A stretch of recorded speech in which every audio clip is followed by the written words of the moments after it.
Kamakailan, inisip na tahimik ang kalawakan. Kawalan kung saan walang tunog, walang panginginig, walang anumang signal, tanging lamig at vacuum lamang.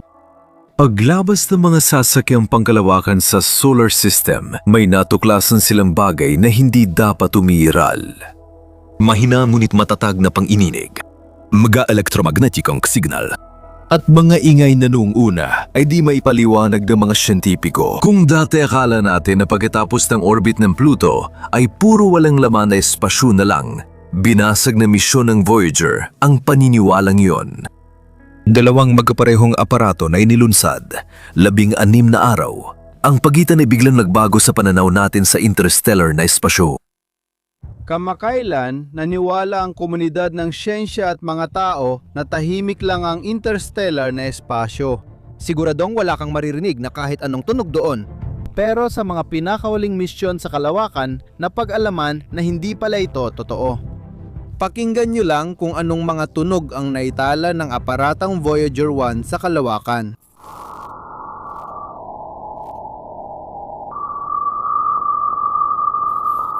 Paano ito nabuo sa isang lugar na walang anumang palatandaan ng buhay? Hindi lang ito ang mga natuklasan na nakuha natin sa misyon ng Voyager.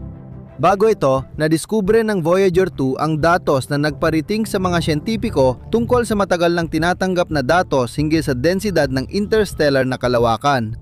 Nagkataon talaga na yun lang natin ito nalaman.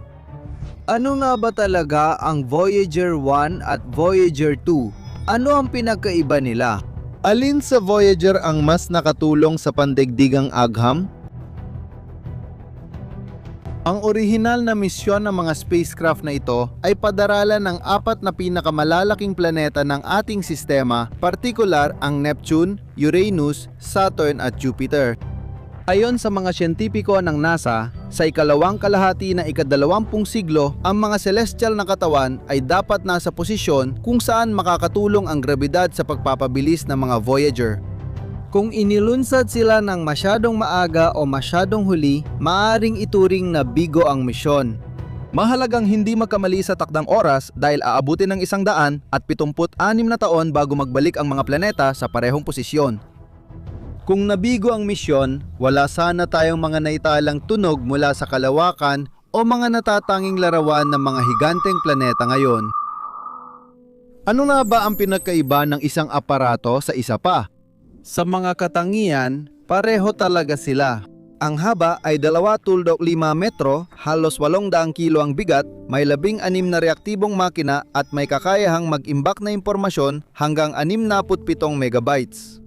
Siguradong may tanong kayo. Kung halos walang pinagkaiba ang mga Voyager sa isa't isa, bakit malaki ang pagkakaiba nila pagdating sa bisa o performance? Nagsimula ang misyon sa Cape Canaveral sa Florida noong tag-init ng 1977. Noon inilunsad ng mga siyentipiko sa kalawakan ang Voyager 2. Ipinadala ang kambal nitong kapatid matapos ang 16 na araw. Simula noon, sabay na nag-iimbestiga ng kalawakan ng dalawang aparato. Dahil sa magkaibang oras ng paglulunsad, magkaiba rin ang kalagayan ng Voyager 1 at Voyager 2. Paano naman kumilos ang dalawang aparatong ito sa kalawakan? Bagaman mas matagal nang nasa kalawakan ang Voyager 2 kaysa sa Voyager 1, ang huli ang nagkaroon ng mas maraming benepisyo nung una. Ito ay dahil nagsagawa ang aparato ng mga manyobra gamit ang grabidad, kaya nakarating ito sa Jupiter ng ilang buwan na mas maaga kaysa sa kanyang kakambal. Noong tagsibol ng 1979 na dagdagan ni Voyager 1 ang kanyang mga tagumpay sa pamamagitan ng pagkolekta ng datos tungkol sa dalawang hindi pa kilalang buwan ng Jupiter at mga larawan ng aktibidad ng bulkan sa isa pang buwan ng higanteng planeta. Hindi rin nagpahinga si Voyager 2 habang hinahabol niya ang isa pang aparato. Nagbunga ito kaya't agad na lumitaw ang mga datos tungkol sa bagong buwan ng Jupiter na si Adrastea at ang mga unang larawan ng mga singsing ng planeta. Tungkol sa buwan, ito ay matatagpuan sa isa sa mga singsing ng Jupiter at imposibleng makita ito habang inoobserbahan mula sa planetang daigdig. Kung hindi dahil kay Voyager 2, maaaring hindi natin kailanman nalaman ang tungkol kay Adrastea. Ano naman ang nangyari sa Voyager 1? Noong unang bahagi ng dekada, 80 ipinakita niya ang mga larawan ng Saturn at mga datos tungkol sa mga bago nitong buwan na sina Pandora, Atlas at Prometheus. Pagkatapos maproseso ang impormasyon sa daigdig, binago ni Voyager 1 ang direksyon ng kanyang paglipad at tumungo palabas ng ating solar system. Makaraan ng 9 na buwan, narating din ni Voyager 2 ang Saturn at kumuha ng mga larawan ng planeta. Pagkatapos nito, narating ng aparato si Uranus at kumuha ng mga larawan nito upang makakuha ng impormasyon tungkol sa mga kondisyon ng temperatura doon.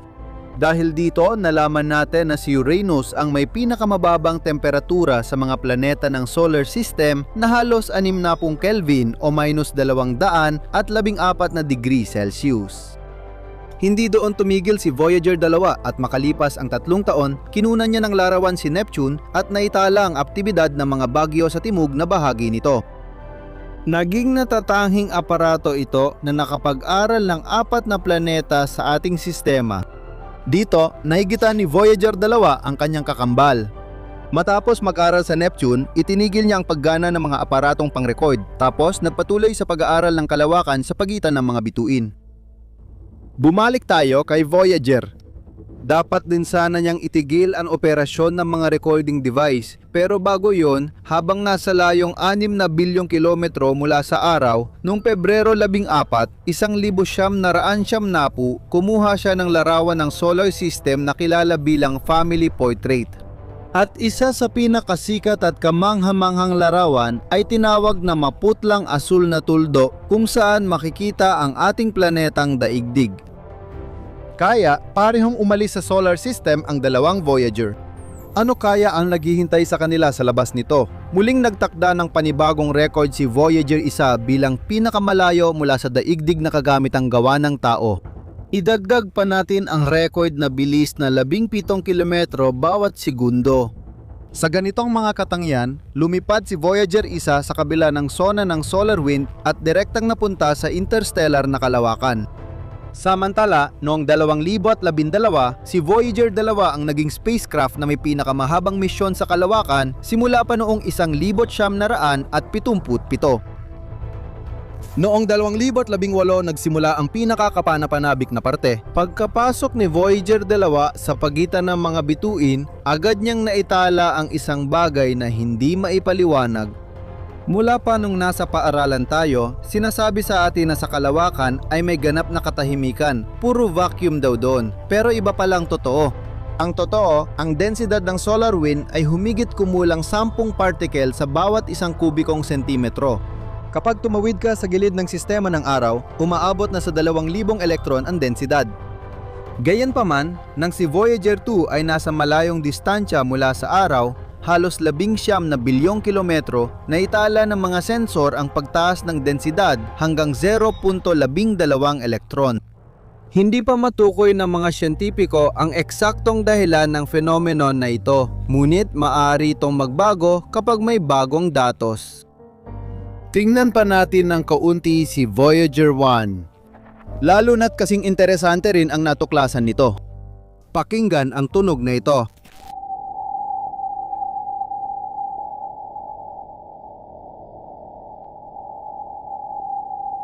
Ganito ang pag-vibrate ng plasma na kadalasang matatagpuan sa kalawakan at bahagi ng mga bituin. Ang ganitong plasma ay nabubuo kapag nagbabanggaan ng plasma ng araw at ang espasyo sa pagitan ng mga bituin. Walang kakaiba rito, pero 4 na taon na ang nakalipas, noong 2017 nakasagap ang mga kagamitan sa Voyager 1 ng hindi kalakihang signal, 3 kHz lang, pero tuloy-tuloy ito sa kalawakan. Tumagal ito ng halos 3 taon. Sa lahat ng panahong iyon, palayo ng palayo si Voyager 1, lumalaki ang distansya, pero nanatiling pareho ang dalas ng signal. At ano ang mangyayari pagkatapos? Hindi na makakabalik sa daigdig ang mga aparato. Pagkalipas ng 40,000 taon, dadaan ng malapit ang Voyager 1 sa bituin na Gliese 400 at 45 na matatagpuan sa konstelasyon ng Giraffe at magpapatuloy itong lilipad sa Milky Way. Ang kanyang kambal na kapatid, bukod pa sa makikita ang kumpol ng mga kometa malapit sa solar system, ay lilipad din malapit sa mga konstelasyon ng Andromeda at bituin na Ross 248 pagkalipas ng parehong tagal ng panahon. Pagkatapos, tutungo ito sa direksyon ng Sirius at ng Malaking Aso. Nakakalungkot na hindi natin ito tiyak na makikita. Kahit maubos ang gasolina ng mga Voyager, kaya pa rin nilang gumalaw sa kalawakan. Pero di na sila makakapagpadala ng datos pabalik sa daigdig. Simula 2034, wala na tayong malalaman tungkol kay Voyager 2 at mula 2004 na po naman kay Voyager 1. Ganyan ang kwento. Alin sa mga sasakyan ang mas naging matagumpay? Sasagutin natin. Hindi natin masabing mas magaling ang unang o ikalawang Voyager. Lahat ay naging kapaki-pakinabang sa kani-kanilang paraan. Halimbawa, ang pinakamabilis ay si Voyager 1 at ang pinakamasipag naman ay ang kabilang Voyager. Ang pagkuhang larawan mula sa orbita ay tuluyang nagbago sa ating pananaw sa mundo sa paligid natin. Ang mga larawan ng daigdig mula sa kalawakan ay nagpalawak ng ating pag-unawa sa mundo at pinakita ang buhay sa mas malawak na sukat. Ngayon, kaya na nating itala kung paano nagbabago sa paglipas ng panahon ang mga lungsod, bansa at ekosistema. Lahat ng kilos ng tao ay may kahihinatnan. Ngayon, maari na nating makita ang mga iyon sa ating sariling mga mata. Paano nagbabago ang planeta natin? Ano ang maari nating matuklasan kapag tiningnan ang mundo mula sa pananaw ng ibon? Narito ang isang maliit na bayan sa Mojave Desert, Nevada. Sa loob lang ng 30 taon, ang maliit na bayang ito ay naging higanteng metropolis na may pinakamasiglang nightlife. Narinig na niyo ang tungkol dito. Ito ang Las Vegas. Pero kung titingnan mo sa kanan, sa Ilog Colorado, mapapansin mong lumiit ito habang lumalaki ang lungsod. Bakit nangyayari ito? Ayon sa mga mananaliksik ng Universidad ng Colorado, natutuyo ang ilog dahil sa pagbabago ng klima. Ayon sa pagtataya, bababa pa rin ito ng 11% bawat taon hanggang sa tuluyang mawala. Araw-araw, kitang-kita natin kung paano mas mabilis lumago at umunlad ang mga lungsod kaysa dati. Linggo-linggo, nasa 3 milyong tao ang lumilipat sa lungsod para manirahan. Kung mapapatuloy ang ganitong bilis, ayon sa mga pagtataya, sa taong 2056 na 8% ng populasyon ng mundo ay maninirahan na sa mga lungsod. Bukod dito, pinalalawak ng sangkatauhan ang mga megapolis at binabago ang tanawin ng planeta ayon sa kanilang pangangailangan. Nasa harap ninyo si Dubai, pinakamalaking lungsod sa United Arab Emirates. Kamangha-mangha ang mabilis nitong paglago. Sa ilang dekada, mula disyertong baryo, naging isa ito sa pinakamayaman at marangyang lungsod sa mundo. Ang mga Palm Islands na ginawa dito ng tao ay tinatawag na ikawalong himala ng mundo. Habang ginagawa ang maringal na proyektong ito, araw-araw nilalabanan ng mga manggagawa ang kalikasan dahil hinuhugasan ng tubig ang mga bato at buhangin na ginagamit nila sa pagtatayo ng isla. Para maprotektahan mula sa mga alon, gumawa sila ng breakwater para sa Palm Island gamit ang malalaking tipak ng buhangin at batong may bigat na 6 na tonelada. Gayunpaman, kahit marangya, nababahala ang mga ekologo sa ganitong istruktura. Bakit nga kaya? Sa totoo, ang ganitong pakikialam sa kalikasan ay nagdudulot ng kaguluhan sa mga organismo at tirahan sa dagat. Bukod dito, sinisira rin ito ang mga bahurang korales na pinagkukunan ng pagkain ng isda. Sa hinaharap, posibleng umusad ang progreso at magkaroon ng mas magagara at marangyang estruktura sa ibabaw ng tubig sa rehiyong ito. Ang pag-unlad ng sibilisasyon ay tanda ng ating tagumpay, pero ano ang epekto nito sa kalikasan? Habang lalo pang lumalawak ang ating industriya, mas marami tayong naiiwang basura.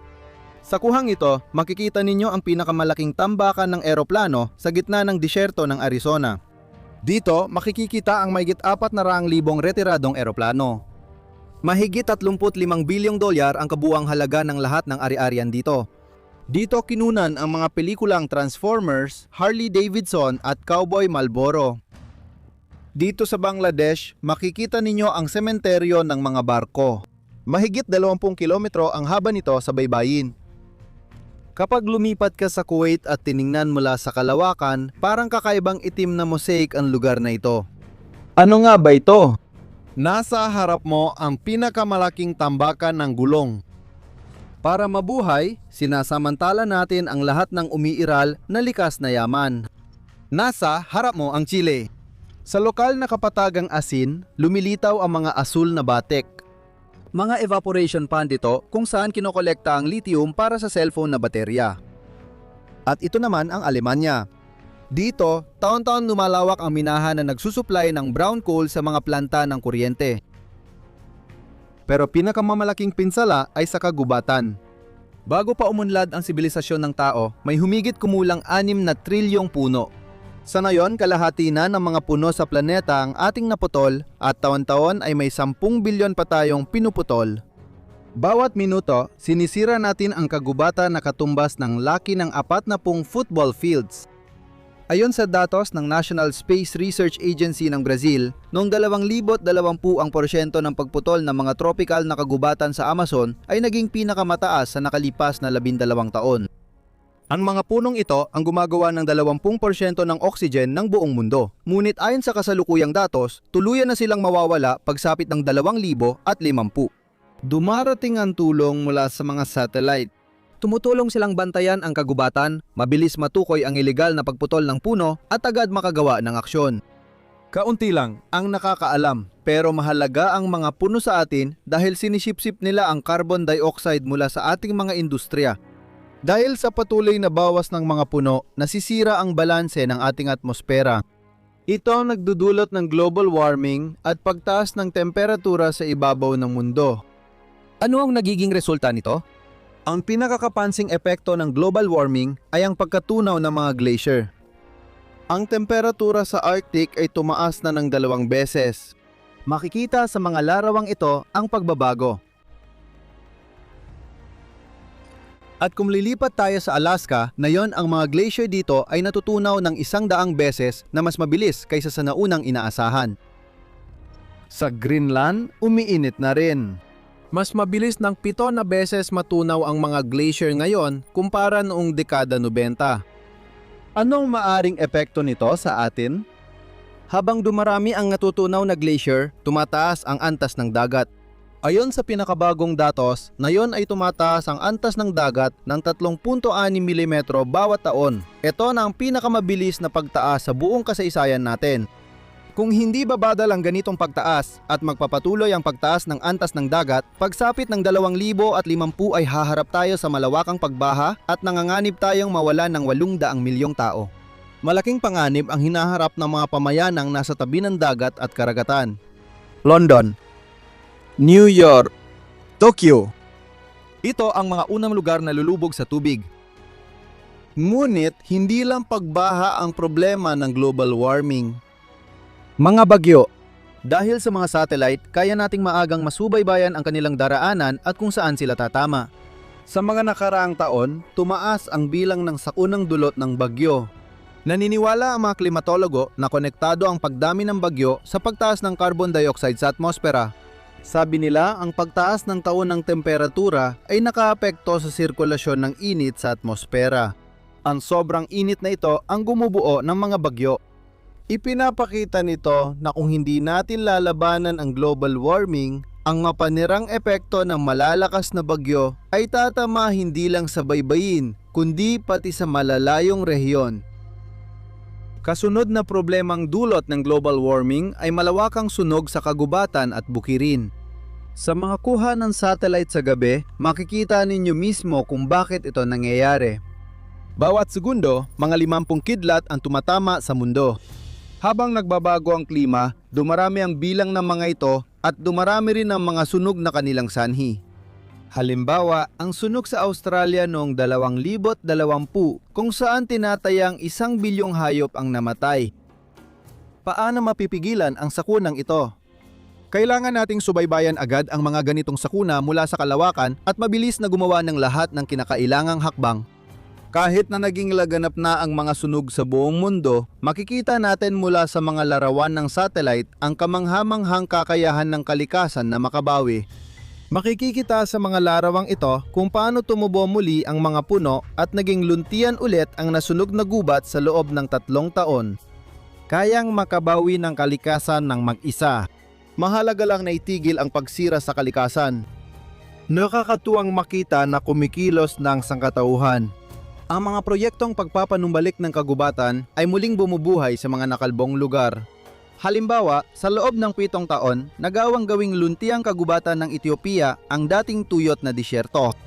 Ang proyekto ng pagpapanumbalik sa Madagascar ay nagbigay daan para maibalik ang bihirang uri ng puno at nanganganib na hayop tulad ng mga lemur na itinuturing na pangkat ng mga mamalya na pinakananganganib maubos sa mundo. Gayunpaman, hindi lang pagpapanumbalik ng kalikasan ang mahalagang hakbang na ginawa namin. Kumakalat sa mundo ang alternatibong mapagkukunan ng enerhiya na nagbibigay kuryente ng hindi nakakasama sa kalikasan. Ang higantan parke ng wind turbine na tanaw mula sa kalawakan ay napoproduce ng murang enerhiya ng hindi nakakasama sa kapaligiran. At ang kapasidad ng mga parke ng solar panel ay kayang higitan ang mga delikadong nuclear power plant. Paano ito posible? Narito ang pinakamalaking solar power plant sa mundo, ang Benben Solar Park sa Ehipto, gilid ng disyertong Sahara. Ang kapasidad ng plantang ito ay 1,800 megawatt na 80 megawatt na mas mataas kaysa sa kapasidad ng reaktor na sumabog sa Chernobyl Nuclear Power Plant at naglabas ng maraming radioactive na sangkap sa atmosfera. Sa palagay ko, sapat na ang paghahambing na ito para makita ninyo ang halaga ng solar energy dahil hindi sasabog ang Benben Solar Park. Ang lawak na 37 kilometro kwadrado ay buong natatakpan ng 6 na milyong mga solar panel. Pero isipin ninyo, ang Sahara ay 9 na milyong kilometro kwadrado, halos kasing laki ng Estados Unidos o China. Doon, madali kang makakapaglagay ng 240,000, 240,000 ganitong mga parke. Si Amin Al-Habebe, isang profesor sa Nottingham Trent University, ay naniniwala na ang disyerto ng Sahara lamang ay kayang magbigay ng malinis na kuryente na 7,000 beses na mas malaki kaysa sa pangangailangan ng buong Europa at madaling lampasan at punan ang kabuuang konsumo ng enerhiya ng buong sangkatauhan. Bukod pa rito, ipinapakita ng ilang mga kalkulasyon na maaaring maging luntiang at namumulaklak na lambak ang disyerto ng Sahara dahil ang bahagi ng enerhiya mula sa matinding init at nakapapasong araw ay hindi na aabot sa ibabaw ng lupa. Sa hinaharap, baka matutunan nating umunlad ng hindi nasasaktan ang planeta dahil sa satellite images kaya na nating bantayan ito. Sa tingin mo, ano ang nakikita ng mga magiging kolonista sa Mars bilang kanilang pangunahing tungkulin? Siyempre, sa pag-terraform at paninirahan sa isang walang buhay na katawang pangkalawakan. Ganun ba talaga ito katiwangwang? Pinatunayan ng mga probe, lalo na ang Curiosity, na gumagala sa pulang planeta ang kabaligtaran. Halimbawa, kamakailan ay nagpadala ang aparato ng larawan kung saan makikita ang isang nilalang na hindi pa kilala ng agham, ngunit ito ay naging bato na. Pinangalanan agad ng mga astronomo ang hayop na ito na parang mabuhok na dragon na si Shampoo at nag-isip kung ano talaga ito. Posibleng nagkamali ng pag-unawa ang mga unang naglakbay sa Mars tungkol sa buhay doon. Paano kung sa totoo lang ay puno ito ng iba't ibang nilalang na pansamantalang nagtatago sa mga kuweba at bitak ng bato? Ngunit bumalik tayo kay Shampoo. Iniimbestigahan ngayon ni Curiosity ang Gale Crater, lalo na sa paligid ng Bundok Sharp kung saan ang lupang may luwad ay nagiging batong may sulfate. Lubos na pinatutunayan ng Mars rover ang pangalan nito ang Curiosity dahil talaga namang napakausisa niya. Dahil kay Curiosity, nagmula ang ilang kamanghamanghang mga tuklas na babanggitin natin mamaya. Ayon sa ulat ng Life Science, natagpuan ng aparato ang Shampoo noong ika-27 ng Hulyo, 2021. Napakaliit ang bagay na ito, mga 16 sentimetro lang ang taas, pero hindi nito binabawasan ang kahalagahan ng tuklas. Sa tamang imahinasyon, makikita mo sa kakaibang piraso ng bato sa Mars ang isang iguana o iba pang kakaibang hayop. Hindi lang ito nangyayari sa mga taong may pareidolia o yung hilig makakita ng ilusyon sa mga totoong bagay, kundi pati na rin sa mga normal na taga-mased. Kaya, ang batong Shampoo. Ano ka ba talaga? May 4 na pangunahing bersyon kung paano lumitaw ang kakaibang figura sa alikabok ng Mars. Oceanicong Bahuro. Nabubuo ang mga anyong ito dahil sa epekto ng tubig dagat. Kaya tinatawag din ang Mars na planeta ng nakaraang buhay. Pinaniniwala ang bilyong taon ang nakalipas, sagana sa halaman, malalawak ang karagatan, walang hanggang dagat at malilinis na lawa. Simboliko na natuklasan ng Mars rover ang misteryosong tekstura sa paanan ng Bundok Sharp na matatagpuan halos sa gitna ng 154 kilometrong bunganga ng gali at nakaangat dito ng 5.5 kilometro. Ang paglitaw nito rito ay iniugnay sa pagguho ng mga sedimentaryong bato. Ibig sabihin, ang pagkasira ng mga ito sa pamamagitan ng dumadaloy na tubig. Dahil dito, malamang na si Xiampo ay bahagi ng formasyon ng bahura. Likha ng mga kidlat sa Mars. Nakakuha si Curiosity ng sapat na detalyadong larawan gamit ang high sensitivity camera na ChemCam at remote microscope na RMI. Dahil dito, maaring pagmasdan ng detalyado ang estrukturang ito. Dinagtagal, napagpasyahan ng mga siyentipiko na maaring ito ay fulgurite, mineral na nabubuo kapag tinamaan ng kidlat. Sa daigdig, ito'y bihira at karaniwang nasa bulubunduking lugar lang. Alam ng mga astronomo ang tungkol sa mga bagyong may kulog at kidlat sa Mars, kaya may mga espesyalista na nagkategorya kay Xiampo bilang fulgurite. Kahanga-hanga na ang kidlat na kayang gawing salamin, na tubo ang buhangin, quartz, silicon dioksido at iba pang mga bato ay dapat magkaroon ng napakalakas na kapangyarihan. Dahil ang temperatura ng pagkatunaw ng buhangin halimbawa ay higit sa 1,700 degrees Celsius. Hindi nakapagtataka na may natitirang istruktura matapos ang nuclear na pagsabog sa lupa. Isang figura mula sa lava. Karaniwan lang ang ikatlong bersyon. Ang estruktura sa hangganan ng clay sulfate na lupa ay bunga ng dating aktibidad ng bulkan sa pulang planeta. Ibig sabihin, si Xiampo ay kakaibang alaala ng sinaunang Mars dahil ang crater ng Gale ay mga 3.8 bilyong taon na ang tanda. Kinatawan ng fauna ng Mars. Isa ito sa pinaka-exotikong mga hinuha na nagsasabing ang kakaibang estruktura ay walang iba kundi isang hayop na naging bato milyon-milyong taon nang nakalipas matapos tamaan ng kidlat. O kaya naman, maaring natabunan siya ng lava. Kung ganoon, ibig sabihin nagkaroon talaga ng buhay sa Mars. Posible kayang may ilang anyo ng buhay na nabuhay hanggang ngayon? Hayaan na nating sagutin ng mga puting buhok na siyentipiko ang mga tanong na ito at balikan kung ano ang natuklasan ng Curiosity rover sa 9 na taon nito sa Mars. Kasalukuyang umaakyat ang aparato sa bundok Sharp at patuloy na pinag-aaralan ang mga lupa ron. Paminsan-minsan, natitisod ito sa mga kawili-wiling tuklas sa loob ng crater ng Gale. Halos lahat ng artipakto na natuklasan ng Mars rover ay binibigyan ng mga tao at astronomo ng katangiang pantao. Alalahanin ang pareidolia at ang maalamat na muka na tinatawag na Martianong Sphinx na nakuhanan ng larawan ng Viking 1 noong 1976. Karaniwan, ang mga ilusyon ay hindi tumutugma sa katotohanan. Ang mga ito ay resulta ng epekto ng liwanag, anino o anggulo kung saan kinunan ang larawan. Gayunpaman, may ilang kamanghamanghang natuklasan si Curiosity. Noong 2013, napansin ng mga mapanuring tagamasid sa isang larawan ang estrukturang kahawig ng 2 patak ng tubig na parang naging batong palaka. Isang taon bago iyon, nakita ng Mars rover sa pulang planeta ang bagay na parang daliri ng tao na may makikitang kuko. At hindi lang ito ang natuklasan. Sa Gale crater, sa iba't ibang panahon, natuklasan ni Curiosity ang isang batong daga, buto ng hita ng tao, helmet ng sundalong Aleman, bulaklak sa Mars at mga labi ng hindi kilalang hayop. Pati ang kahawig ng hawakan ng pinto ay matindi ang kinang sa sikat ng araw. Lahat ba ito ay visual na ilusyon lang? Hindi mo ba napapansin ang dami nila? Sa totoo lang, noong ika-3 ng Abril, 2013, nagpadala si Curiosity ng larawan sa daigdig ng isang misteryosong apoy sa likod ng bulubunduki na nakatayo sa abot tanaw. Iniugnay ng mga siyentipiko ang fenomenong ito sa technical na dahilan at posibleng liwanag mula sa kamera ng Mars rover. Gayunpaman, malaya ang bawat isa na gumawa ng sarili nilang konklusyon. Kung tutuusin, dapat banggitin na bukod kay Curiosity, nagpakita rin ng ganitong katangian ang ibang probe tulad ng Opportunity, kahit siya ang nangunguna sa mga natuklasan sa Mars. Ang pagkakatuklas kay Xiampo ay nadaragdag ng panibagong tanong sa mga hiwagang hindi pa nalulutas. Habang nagsasaliksik sa kratang Gale, aksidenteng may bagong natuklasan ang aparato.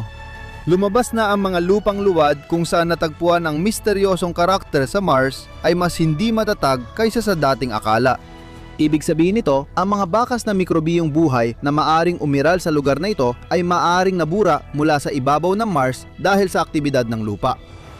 Anong mga konklusyon ang maaring mabuo habang tinitingnan ang mga larawan mula sa Curiosity sa Mars? Habang mas nagiging advance ang teknolohiya, mas malinaw nating nakikita ang ibabaw ng pulang planeta at mas malinaw nating naiisip ang mga tanawin at tanawing lupa nito. At hindi naman ito masama, sabi nga, dun din tayo titira balang araw. Pero kahit ganon, hindi nababawasan ang mga tanong at misteryo. Sa katunayan, kabaliktaran pa nga. Ang tanging planeta na hindi mo kayang makita kahit gamit ang pinakamalalakas na makabagong teleskopyo.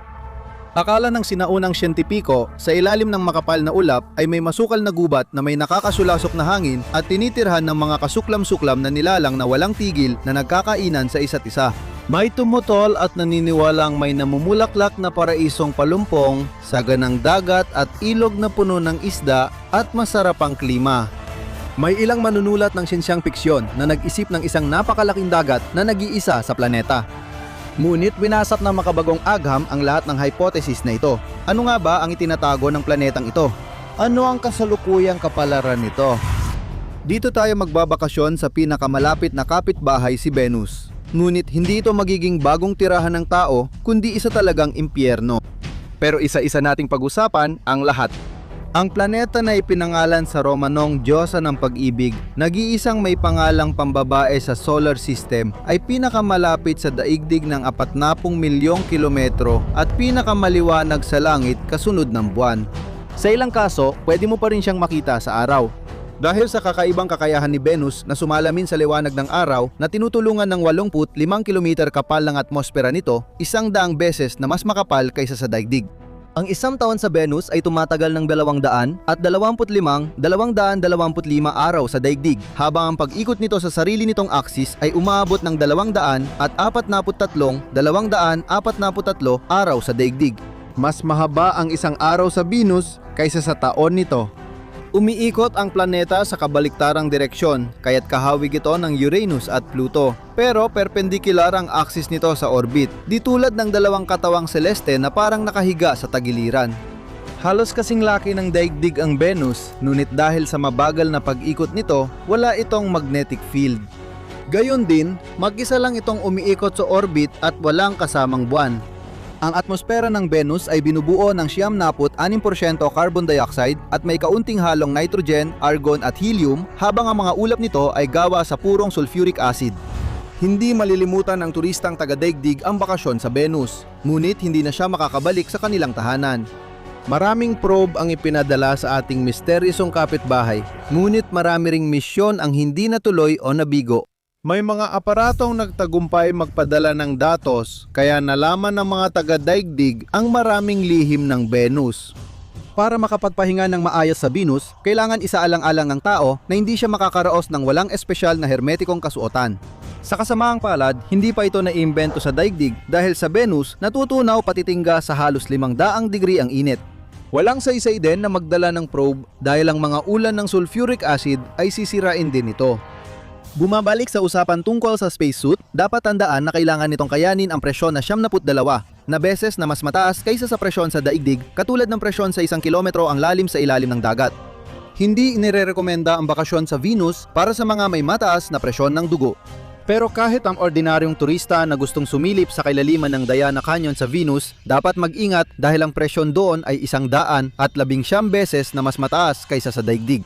Hindi ka rin makakatakas sa napakabigat na presyon kahit sa 11 kilometrong taas ng mga tuktok ng Venus. Doon, ang presyon ay 45, bar ibig sabihin 45 beses na mas mataas kaysa sa nakasanayan natin. Napakabagsik ng hangin sa Venus, hindi ito pagmamalabis. Malamang na hindi magugustuhan ni Mary Poppins ang hangin sa Venus. Sa taas na 60 kilometro, umaabot sa 400 kilometro bawat oras ang ihip ng hangin sa mga ulap. Ngunit sa ibabaw ng planeta, hindi rin madali. Kung maglalakad ka sa napakalawak na kapatagan ng pangalawang planeta mula sa araw, parang punching bag ka ng boksingero. Nangyayari ito dahil ang atmosfera ng Venus ay 14 na beses na mas mababa ang densidad kaysa tubig. At ang hangin na may bilis na kahit 1 kilometro bawat segundo ay mararamdaman na parang malakas na suntok ng isang profesional na heavyweight kickboxer. Kahit na napakainit sa Venus, makikita lang na manlalakbay ang isang malabong ulap na parang maulap na araw sa mundo. Kung gusto ng turista ng lamig, pwede siyang umakyat sa bundok at mag-enjoy sa 400 degree kaysa sa 500 degree. Ang tagalupa ay nakaupo sa bato, pinanood ang paglubog ng araw sa Venus na sa halip ay nangyayari kung saan dapat sumikat ang araw. Maririnig niya ang katahimikan na napuputol lang ng malalakas na hangin at tunog ng paghahalo ng sulfuric acid sa natitirang tubig. Ang mga bundok sa Venus ay malalaki, umaabot ng 100 kilometro ang lapad. Karamihan dito ay parang higanteng hotcake. Karamihan ay bulkan at ang lava nila ang lumilikha ng kakaibang hugis. Ang huling mapapansin ng labigong turista ay ang malungkot na ideya. Mamamatay siya sa isang planetang malayo sa daigdig na magpapatuloy mag-isa ng bilyon-bilyong taon matapos siyang tunawin ng asido, durugin ng presyon at tangayin ng hangin. Buti na lang, imahinasyon lang natin ito nakabatay sa mga tunay na katotohanan. Pero sino ang nakakaalam, baka payagan ng mga technical na kakayahan ang malalayong salinlahin na magbakasyon sa mga planeta ng solar system at maging karaniwan ang mga spacewalk. Huwag kalimutang panurin ang mga naunang episodes, mag-virtual tour sa mga planeta at buwan kasama ang Hubble Channel at i-rate ang ginawa namin sa pamamagitan ng like o dislike. Patuloy kami nagpapabuti para sa inyo. Paalam, maligayang paglalakbay, mag-subscribe ka